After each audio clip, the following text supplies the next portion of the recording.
Chapter 12, Continued Plus.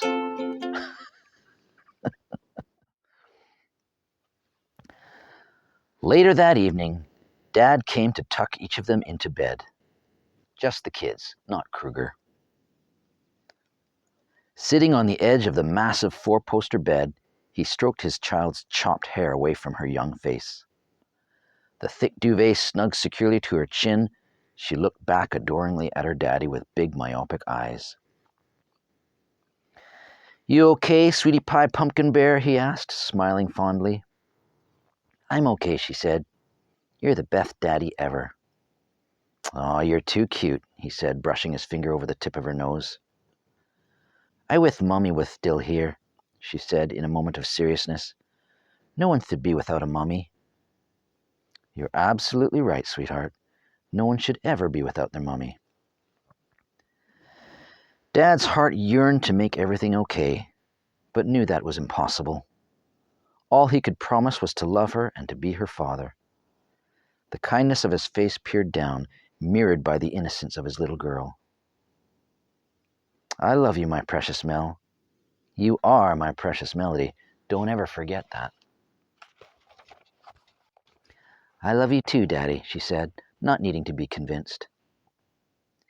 Leaning in, he gave her a big, playful, bearded daddy smooch right on the cheek. "Ag!" she recoiled happily.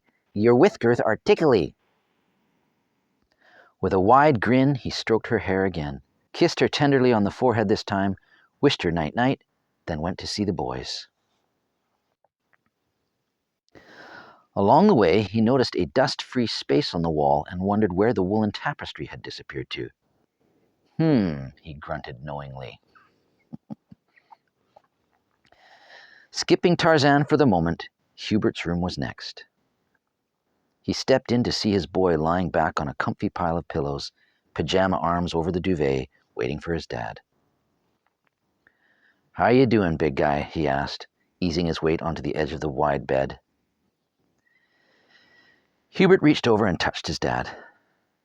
"Dad, I have a confession," he said, looking down at his toes, making nervous movements beneath the bedding.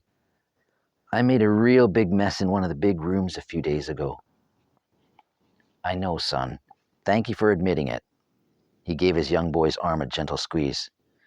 "I'm not sure what exactly happened up there, but it was very serious what you did. But don't worry, we'll get it fixed. I may need your help, though, but we'll figure something out." "Thank you, Dad," Hubert said with relief. "I won't ever do it again." "Oh, I wouldn't be surprised if you find yourself in even bigger scrapes than that by the time you grow out of it," he said, ridiculously understanding. Dad smiled, knowing full well the trouble he himself had gotten into when he was a young boy. "Someday soon, you're going to grow into a healthy, strong young man, and you're going to use your strength to help people. That's why God gave men strength, to help and to protect others." "You really think so?" "I know so," he said, convinced. "And he may even use your music to bless others too." "Oh, I just play for fun," he deflected, sliding bashfully down his pillows a little. "Well, I'm very proud of you. Have a good sleep, my boy. I love you very much." "Love you too, Dad," Hubert said, then slipped all the way under the covers. And last, but most certainly not least, time to say goodnight to Tar. Holding onto the door, he poked his head into the room, tapping lightly. "You still awake, Tar boy?" Tarzan lay curled in bed with his back to the door. Dad came in and sat down behind him, folding his hands in his lap. "You okay, son?" There was slight movement coming from Tar as he slowly nodded his head. A moment later, he spoke to the far wall. "I don't want to go home."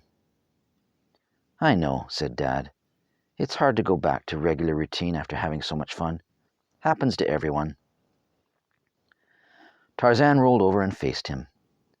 "But it's just me and my mom back home, and she doesn't really have time for me," he said, a tear in his eye. "Oh, Tar." He wasn't really sure what to say. "Well, if it's any consolation, you know you've always been welcome to hang out at our place, as long as it's cool with your mom." Dad unfolded a hand and placed it on top of the bedding. Tarzan surprised him when he reached for the hand and held on. "I know, but I wish I had a dad at my home." "Can't help you there, handsome," Dad smiled with a mixture of amusement and pain. Then, choosing his words carefully, he added, "I'm sorry your father left you, Tar. I don't believe any child should be without their dad, just like no one should be without their mum. Did you know that my mother left me when I was just 4 years old? I remember a friend of my father's coming over once saying something that downplayed my mother's absence. He was well-meaning, but that really upset me. No one had the right to suggest it didn't matter. Only I knew how much her leaving had affected me, and not just when I was a young boy growing up, but also as an adult." Tarzan listened attentively as his good friend's dad, whom he admired so much, continued to share. "And I know I could never replace Melody's mother, just like no mother could ever replace a father, not even yours. Every single one of us was born by a mom and a dad, and sadly, sometimes they get taken away from us when we're young. But in the beginning, that was not God's plan. I know it's a huge loss growing up with a missing parent, and it causes ripples throughout society that affect us all. All we can do in this life is our best and hope for some kind of redemption. I can tell you for certain, young man, this life is messy, and more often than not, family struggles are just unavoidable."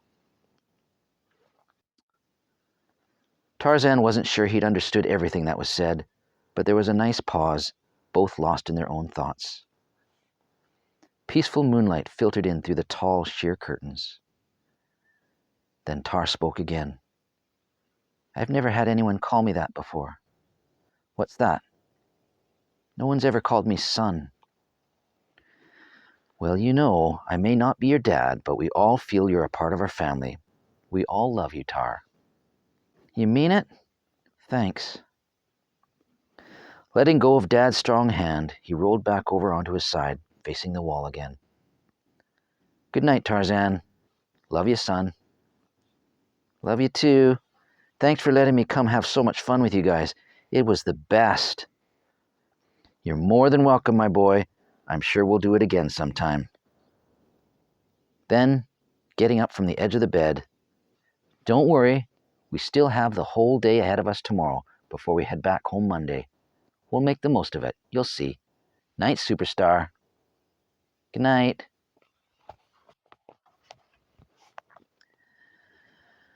Padding softly down the long carpeted hall, Dad made his way downstairs to his own bedroom. Shutting his door with care, he plopped down onto the chair next to his bed and sighed. Adulting is such big responsibility. With a humble prayer of gratitude, he closed his eyes, thanking God for the wonderful children he'd been entrusted with. Then, with an effort, he got up to use the washroom, flossed and brushed his teeth, then finally climbed ever so gratefully into his own bed. After such an insanely full week, there was no sneaky going on in the Harrowing house that night. Instead, everyone stayed in their beds, falling fast and blissfully to sleep.